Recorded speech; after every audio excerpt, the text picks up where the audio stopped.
Gohmert. You may have thought I was someone else since I'm standing beside the ACLU representative. It's said that politics makes for strange bedfellows. Well, this isn't politics. This is an invasion of rights in an unparalleled manner within the United States. This is not how we're intended to live in freedom. So let me tell you, and I do appreciate the ACLU's efforts. And Rand, thank you so much for leading on this issue. But let me take you back to 2005 very quickly. I was a freshman, and the Patriot Act was up for renewal. And Jim Sensenbrenner had done a wonderful thing and gotten sunsets so that it came up for a sunset. And I happened to be on the Judiciary Committee when we were trying desperately to get the Bush Justice Department to respond to our request that Chairman Sensenbrenner made months before and couldn't get an answer until it was about to sunset. And so as a freshman, I was learning, but I was really troubled by this 206 and 215 and really had concerns about it. And during the day before our full committee took it up, all of us that were wanting sunsets got calls from the administration, from the Justice Department, from people in the committee. Here, we'll give you an amendment. We'll do this. Just disregard drop the sunsets. Justice Department, we can, Homeland Security, this. We don't need sunsets. We just make it permanent law. And the more they pushed, the more they offered, the more concerned I got if this was this big a deal to them. And we had all the assurances, just like you've heard, back in 2005 at that time. You don't have to worry, we're not doing this. They said they were not doing the very things that they're doing. And we were told, if you're not calling foreign terrorists, you got nothing to worry about. And I've even used that line on the House floor, not knowing that that is not what they were doing. They were grabbing every phone call.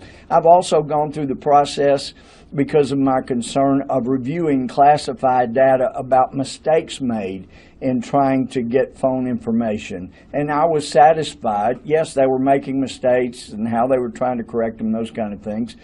I was satisfied that what we found out has happened was not happening. So back in 2005 as a freshman, I refused to give way, and we ended up getting sunsets on 206 and 215. And when we finally, in our private meeting before the hearing, I got enough people to tell our chairman, we think Louis' right. Maybe we should have sunsets. We got sunsets. And now that we have found some of those things we were promised have not been true, it's time to make radical changes.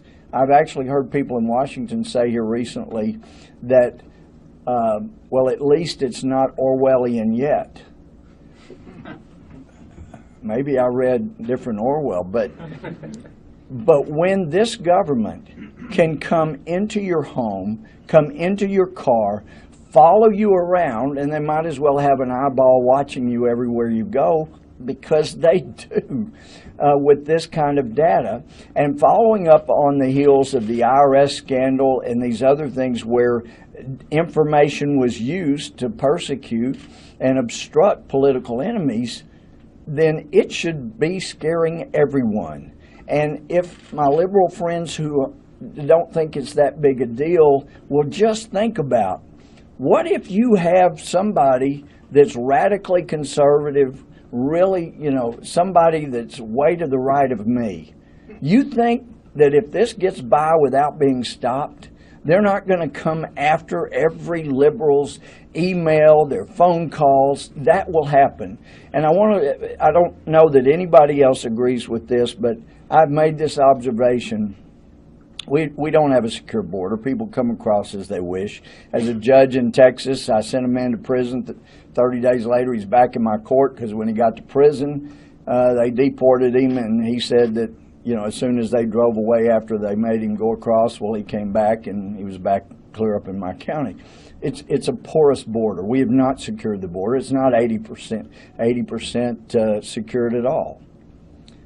And I would encourage you to notice that if you want security in this country and you're not going to secure the border, I want people coming in. We need that.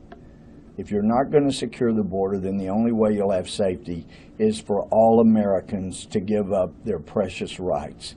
And then at that point, Ben Franklin's point comes really home to roost. If you're willing to give up these kind of rights to have security, you don't deserve either one. Thank you.